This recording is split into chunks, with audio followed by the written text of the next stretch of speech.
requested is world record tempo. It's a small field, but a very good quality one. Just 11 starters, and 2 of those are pacemakers. They've asked for 250 per kilometre, we understand. That would bring them home in 14 minutes 10, and the world record, I can tell you, by Tirunesh Dibaba back in 2008. All of 8 years ago now, 14:11.15. Pliss will be a pacemaker, as indeed will Wafula. Then we get to perhaps the favourite, Almaz Ayana, the world champion at 5,000 metres. When she got within 3 seconds or so of the world record last year in Shanghai, she said afterwards she didn't know what the world record was. She maybe could have taken it a year ago. Teferi, the world championship silver medalist, behind Ayana from Ethiopia, ran 14:46 just a few days ago in Germany. Bata, the European champion from 2014, great range, has great speed and strength as well. Viola Kibbe, 4th in the World Championships last year in Beijing, the Olympic 6th place, a very experienced, former World Junior Cross-Country champion.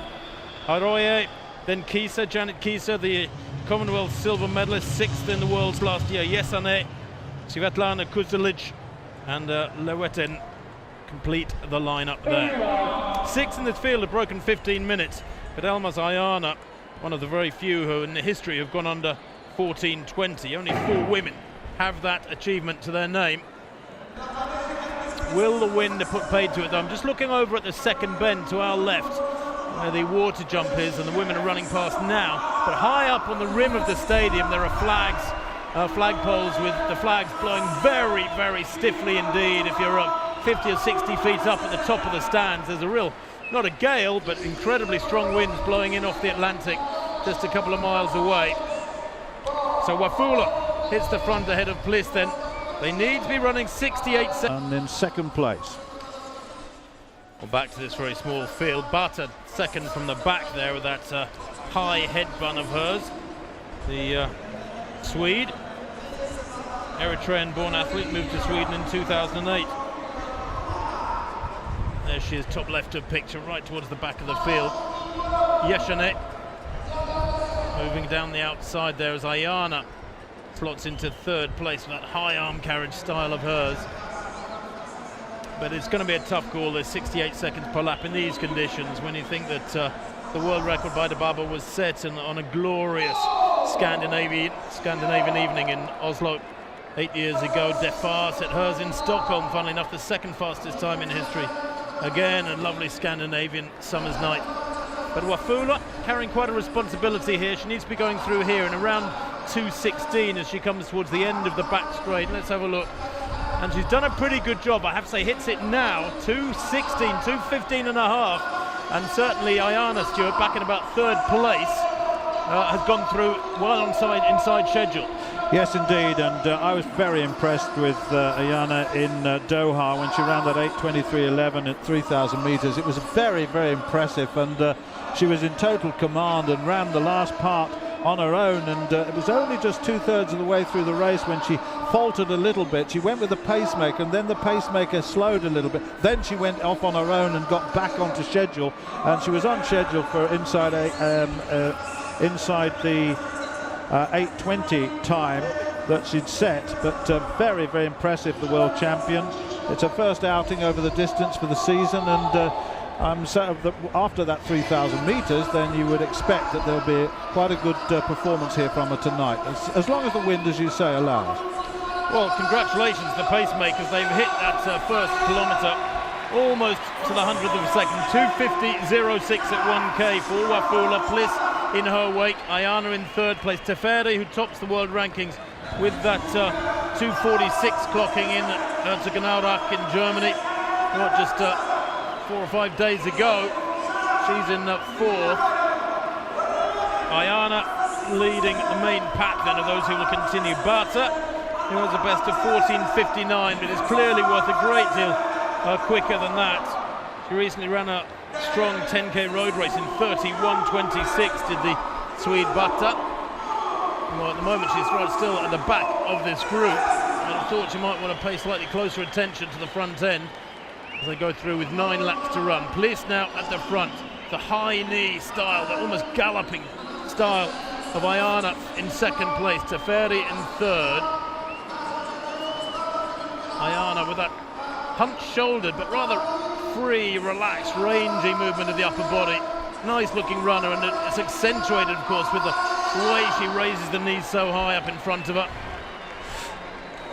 It'll be very interesting to see, Tim, how Teferi, who is at this point the world leader and in the event, but of course that's with 14:46, so this is going to be much better than that.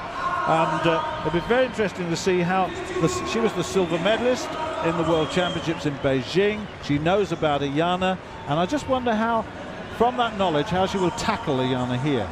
Well, 14:46 from Teferi, her lifetime best is 14:36. That's a gulf behind anything around 14:10, 14:15, and that gap is beginning to show now, because over the last 200 metres, so Ayana has cut loose and has eased away and goes through in front of us with 200 metres yet to the 2 kilometre point. But the gap has suddenly opened up very quickly indeed, and Bata, caught at the back of the field there, nearest the camera as you see that shot, sort of, I think, taken a bit by surprise. She's the sort of athlete, she's got the calibre with 4:01 1500 speed and 31, under 31.5 10 kilometre strength, and as a European 5,000 metre champion, I think she's got the ability to run quicker than this as Bata, but she's never done it before, and of course 5,000, a very tough event to come to terms with. If your personal best is 14:59, then anything around 14:40, 14:45 tonight would be a big improvement for Bata. But Ayana left a picture, striding away, streaking away with every stride, and she's gone through 2 kilometres, just waiting for that split to become apparent.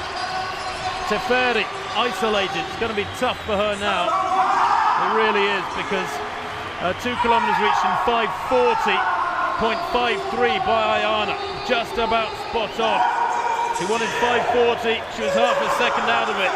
Metronomic running from the little Ethiopian, who leads now by 25 metres from Teferi, who in turn there is 20 metres ahead of this pack of the 5. Bata at the back of that pack of 5, which is led at the moment by Haroye, and then Yeshane and Kisa in 3rd, 4th and 5th. Well, it's ironic, isn't it, that Ayana was motivated by the performances of Tiranish Dibaba, and now she chases the record that she holds.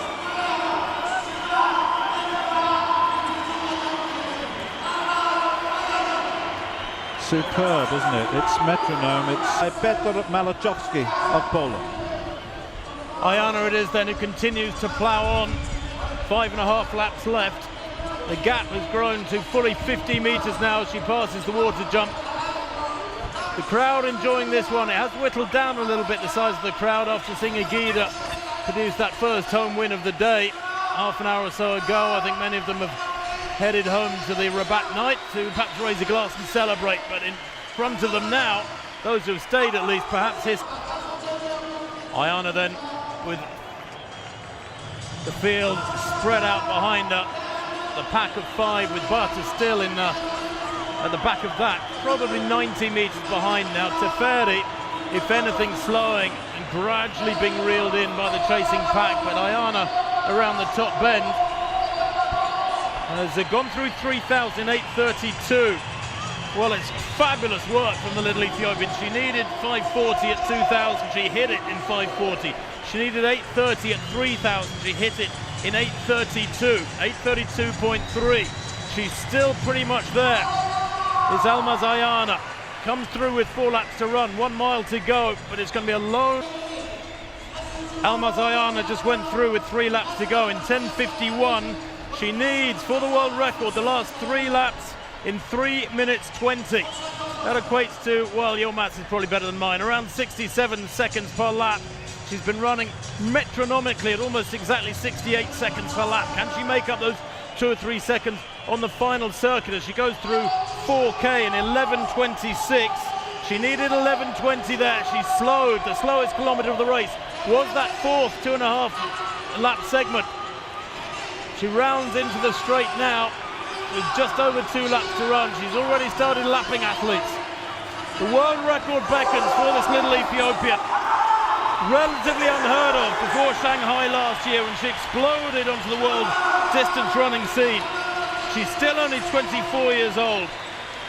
She's run superbly so far. She goes through in just outside 12 minutes, probably 12:01 there. It may be beyond her, a 2:11 last 800 metres, but it's been a mighty powerful effort from her. It will be one of the quickest times in history. Her own personal best, 14:14.32.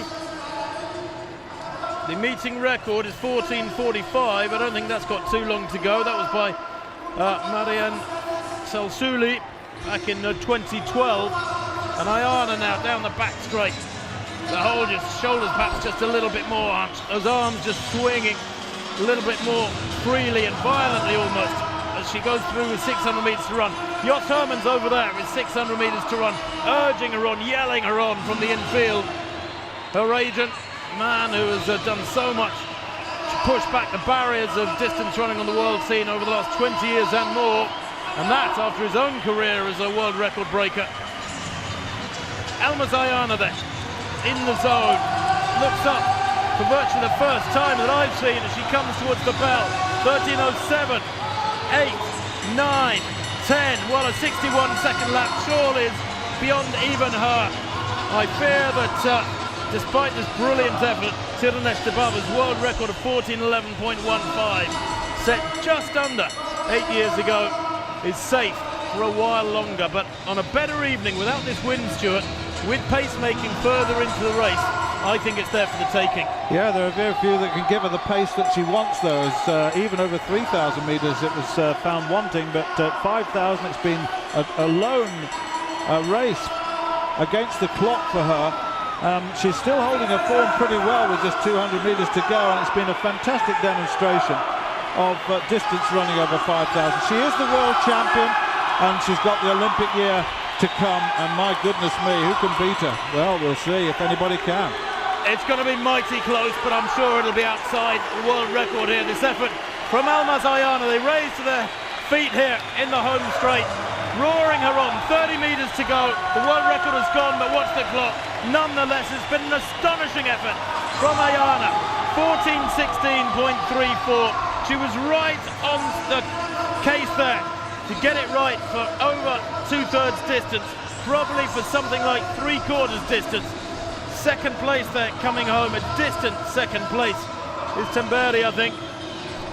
But, or Kibiwat, in fact, in second place, excuse me. I paid her so little attention in the last couple of laps with that world record threatened.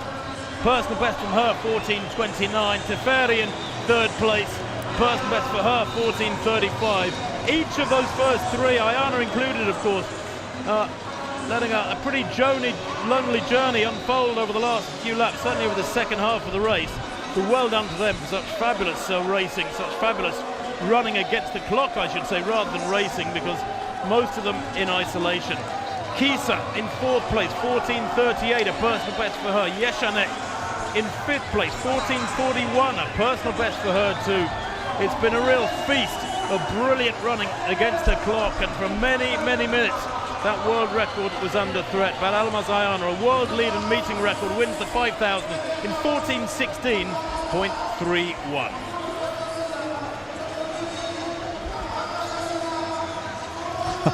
Enthusiastic crowd here, seeing the world's greatest all in one stadium on this one day as Africa is introduced. Outside Tirunesh Dibaba's world record, it was a fabulous display of front running though, winning very comfortably indeed. A national record for Bata in seventh place, 14:49, an improvement by some 10 seconds, so she does indeed broach new ground.